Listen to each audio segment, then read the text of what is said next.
Good morning, જય શ્રી કૃષ્ણ. કેમ છો? હર હર મહાદેવ.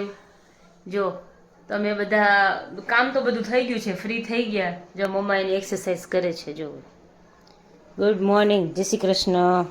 જય શ્રી કૃષ્ણ બધાને. Good morning. પગ દુખતો હોય ને, જો ગોઠણ દુખતા હોય ને, ના એક્સરસાઇઝ કરવાની ડોક્ટરે સજેસ્ટ કર્યું છે. એટલે 3-4 એક્સરસાઇઝ આવે એ કરો ને એટલે રાહત મળે. એનાથી સારું રહે. સારું રહે છે. એમ તો પેલા મમ્માને ઘણું દુખતું હતું, પણ હવે સારું છે. હવે કેવલ ગયા છે નાવા, એ નાહી લે એટલે આપણે નાસ્તો કરી ટેબલ પર પાછા મળીએ. નાસ્તાના ટેબલ પર આજે મારી ફ્રેન્ડ આવવાની છે. આવે એટલે બતાવું તમને. એ આવશે, એમને થોડું કામ છે અને એ સુરત છે, તો સુરતથી આવી છે તો એમ કે હું આવીશ અહીંયા તારી ઘરે, એટલે આપણા વિડીયોમાં તમને એ પણ જોવા મળશે. આજે તો નાસ્તો કરવાનો ટાઈમ થઈ ગયો, સાહેબ ઉઠી ગયા. ગુડ મોર્નિંગ, જય શ્રી કૃષ્ણ. ગુડ મોર્નિંગ, જય શ્રી કૃષ્ણ બધાને. કેમ છો? મજા? જો રોજનું જો ટીવી જોઈને નાસ્તો કરવાનો. આજે તો નાસ્તામાં જમવામાં તો રાજમા ચાવલ છે. જો રાજમા ચાવલ બનાવ્યા છે જમવામાં. કેવલનું ફેવરેટ ને કેવલ? કેવલને બહુ ભાવે રાજમા ચાવલ. હા, એની બધી ડીશ ફેવરેટ છે. બધું જ એને ભાવે. એવું નહીં કે આ વસ્તુ ન ભાવે, બધું ભાવે. જે આવે ને બધું આવવા જ દેવું, ખાઈ જ લઉં એમ. હે કેવું?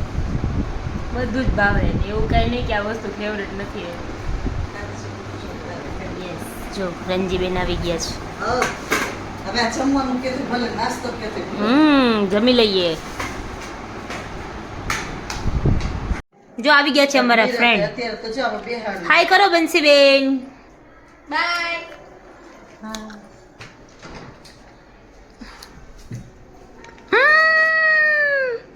અમારા લંગડી જો. હા, ચલો તો જઈએ છીએ ફ્રેન્ડના ઘરે. એક ફ્રેન્ડની ઘરે જવાનું છે, તો હું ને બંસી ત્યાં જઈએ છીએ. કામ છે તો શોપિંગ એ કરવાની છે. થોડી શોપિંગ કરવા જઈએ ત્યારે તમને બતાવીએ. ચલો ત્યાં સુધી ટાટા. પછી હમણાં જો બાબુ માટે શોપિંગ કરવા આવી ગયા.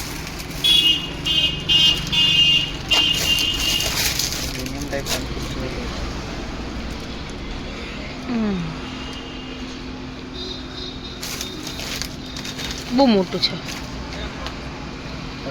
જો થઈ ગઈ શોપિંગ. યસ.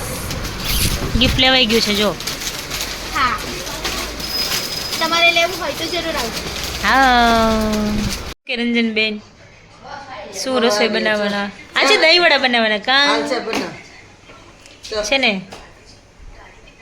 ચાલ હવે બનાવી નાખો. ચાલો બનાવી નાખીએ.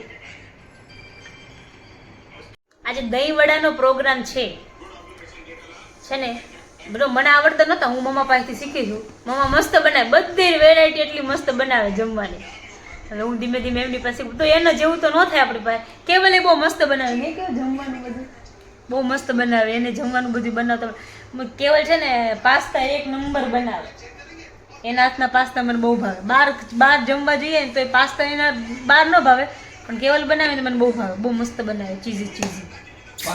હાલો દહીં વાળા ખાવા. બીજા પાસ્તા બનાવશો ને ત્યારે બ્લોગ બનાવશો. મેં 1-2 દિવસમાં બનાવી. હવે પણ જો કે મને કેવલ બહારનું ખાવાની ના પાડે છે, એટલે બહારના તો હમણાં નથી ખવડાવ્યા. અત્યારે તો તને ના છે બહારનું ખાવાનું. હા, એ તો મને પેટમાં દુખે છે થોડીક, એટલે ડોક્ટરે ના પાડી છે. જો ચાલુ થઈ ગયું છે બનાવવાનું. પંજાબી દહીં લીધું છે કિલોએ, એમાં ખાંડ અને મીઠું જરાક નાખ્યું છે, એટલે હવે લસ્સી જેવું થઈ જશે.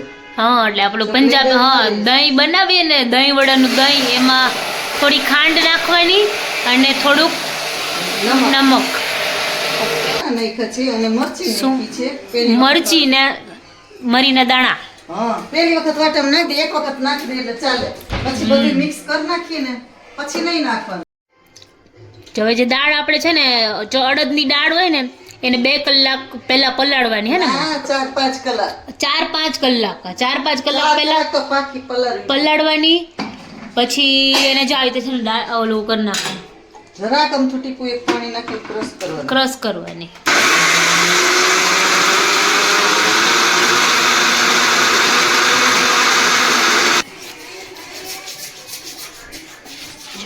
બેટર તૈયાર થાય છે.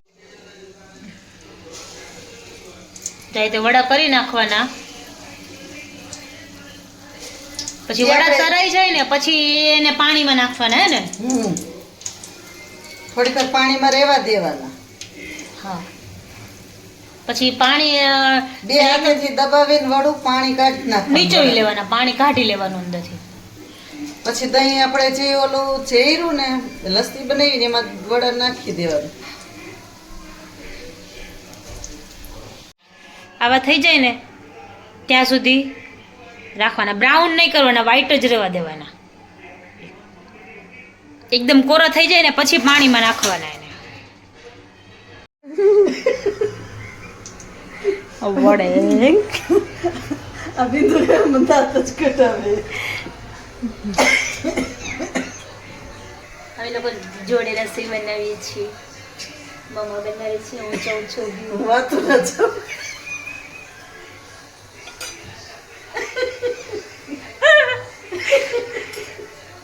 કે અમારે આવું ચાલતું હોય. We are friends, you know, we are friends. જો કેટલી ઉતાવળ છે મમ્માને. જો જો જો જો મમ્માને તો નથી તાર બાફેલો એટલે પડ્યું. ઓ માય ગોડ, હડાહડ ખોટું બોલે છે આ લેડી. એ કેવું કર્યું ખબર?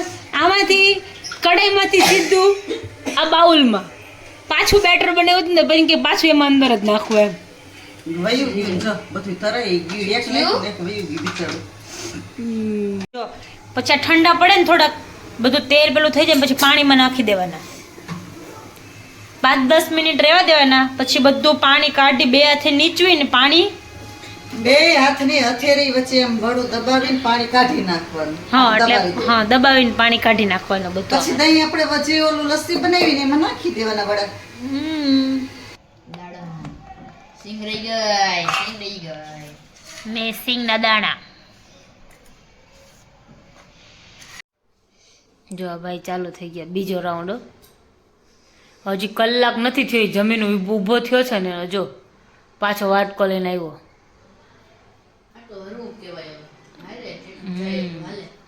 સારું સારું હોય તો શાક રોટલી બીજી વાર ખાતો હોય તો બાબા એમ નહીં, શાક રોટલી બીજી વાર ખાતો હોય તો એ તો વધારે હેલ્ધી કહેવાય.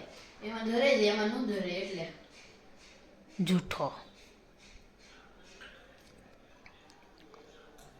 પપ્પા સવારના દેખાણા નથી બ્લોગમાં. જય શ્રી કૃષ્ણ. જય શ્રી કૃષ્ણ. સવારના નથી આવ્યા તમે આજે બ્લોગમાં.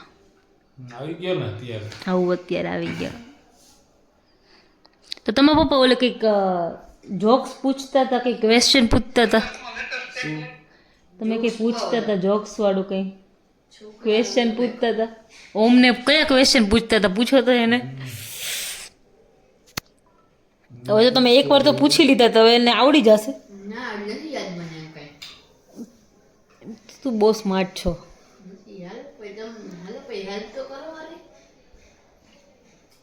જો એક સ્ટુડન્ટે પરીક્ષામાં 0% માર્ક આવ્યા. નવાઈની વાત તો એ હતી કે તેને લખેલા જવાબો સાચા હતા તો ખોટા પણ ન હતા.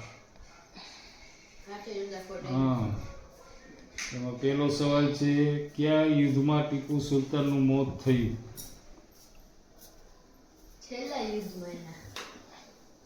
જો હે ને કીધું ને તું બહુ સ્માર્ટ છો, એકવાર કહી દીધું એટલે એને યાદ છે. તો એ ત્રણ તો ખોટા પડશે જ હજી તારે. જેવું જો આઝાદીની જાહેરાત ઉપર હસ્તાક્ષર કઈ જગ્યાએ થયા હતા? બોલ.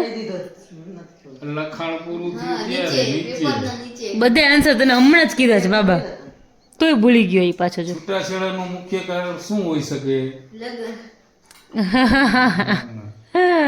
પછી ગંગા નદી કયા રાજ્યમાંથી વહે છે? એના રસ્તામાં આવતા બધા રાજ્યમાંથી. એના પ્રવાહમાં જેટલા રાજ્ય આવે એમાં બધામાંથી. મહાત્મા ગાંધી ક્યારે જન્મ્યા? લઈ ગયો એના બર્થડે ના દિવસે. 6 લોકો વચ્ચે 8 કેરીનું વિભાજન કરવું છે તો કેવી રીતે કરો? આ બધા ક્વેશ્ચન રિપીટ થયા એટલે બધાને આવડે છે પહેલી વાર હું નહોતી ત્યારે બહુ પ્રશ્ન છે હવે આ છેલ્લો હું અઘરો હતી જ પ્રશ્ન નહીં છે. બહુ અઘરો છે. આપણા દેશમાં આખું વર્ષ વધારે બરફ ક્યાં પડે? દારૂના ગ્લાસમાં હું અંદરથી સાંભળતી તે એટલે મને જેવ તેવા જા છે ને પપ્પાએ પહેલી વાર જે ક્વેશ્ચન પૂછ્યા ને તે કોઈને નહોતા આવડતા આ આન્સર એટલે પપ્પા ખબર નહીં ક્યાંથી ગોતી આવ્યા છે પણ ક્વેશ્ચન મજા આવે એવા હતા મજા આવે આજે આ ઘણા બધા છે. હા, હજુ કેવલને નથી ખબર આ ક્વેશ્ચન પૂછ્યું તો કેવું નતા નહીં પપ્પા ના ન એ આવશે ને ત્યારે છે ને એને પાછા આપણે બીજી વાર ક્વેશ્ચન પૂછ્યું આજે તો એ આવશે ને તો સૂઈ જશે બધા પણ કાલે જો પપ્પા આવશે ને ત્યારે પાછળ પપ્પાને કહીશું પાછળ કેવલને ક્વેશ્ચન કરશે ત્યારે જોઈશું જવાબ આપે તો ચલો એને એકેય નહીં આવડે. હા એને લગભગ એકઈ નહીં આવે નહીં આવે. કેમ કે અમે પહેલી વાર જ્યારે સાંભળ્યા તો અમને નથી ખબર પડતી કે નહીં આવી રીતે હોય એમ